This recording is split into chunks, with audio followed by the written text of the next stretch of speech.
Alright everyone, now first one on thing. Now swimming is very difficult. Swimming is very difficult.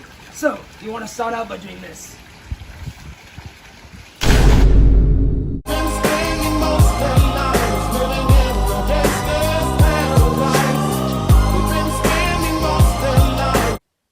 Now that was a bit startling, but you want to know something more startling?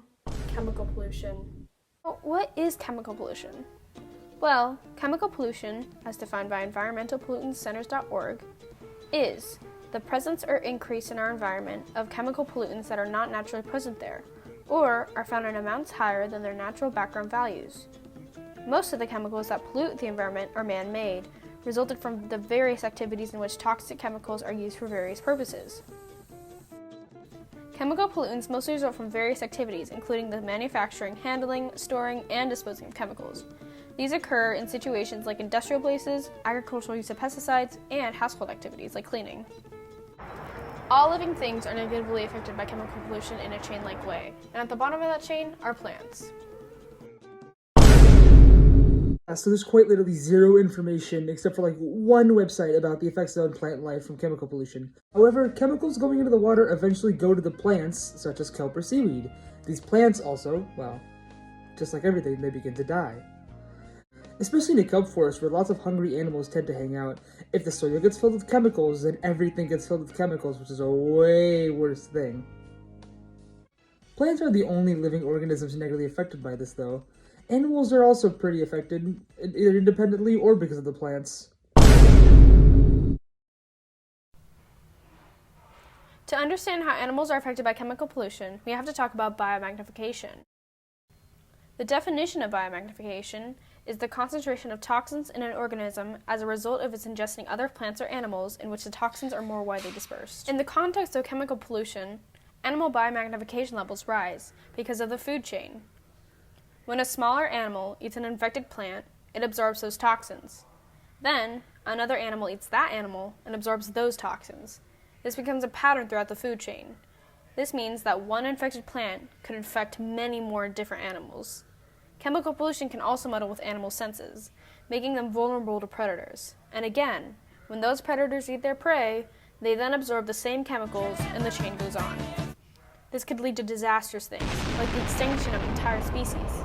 Chemical pollution doesn't just affect animals, it also affects us too. Now, you guys are probably all asking yourselves, and trust me, I know you're asking yourselves. I mean, look at Nate over there. He's literally asking himself as we speak. But how does this really affect us in any way? I mean, it only sounds like it affects animals and plants.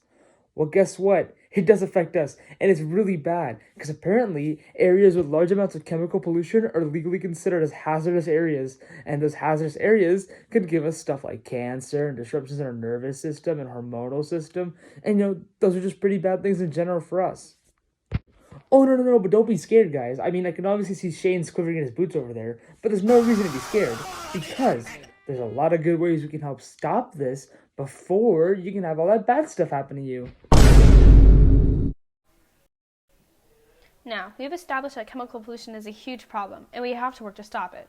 Some ways to help as an individual are use products that have been produced in a way that reduces waste, buy recycled products, buy only as much chemical product as you need, keep hazardous materials away from normal trash, use recycled and non-toxic substances whenever possible, use energy-efficient lighting, low-flow toilets, and carpool more. Okay, basically Justice literally wrote in the script, talk about donations. Look, this is literally a picture right here. But yeah, there's a lot of nonprofits you can donate to, whether it be equipment, money, or even some of your good old service. Some of these nonprofits include the WWF and Greenpeace. But that just about concludes our video, sadly. Bye-bye! Bye!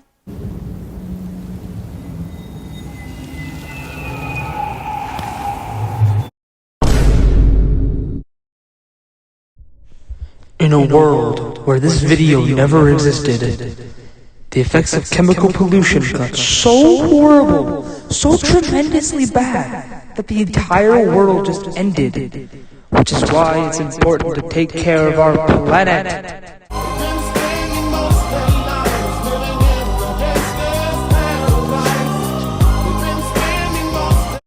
Hey guys, it's me, Papa Max, and did you know that using the 3 R's can actually help you reduce chemical pollution? Those are reuse, reduce, and recycle. Anyway, I'm back to doing nothing with my life. See ya!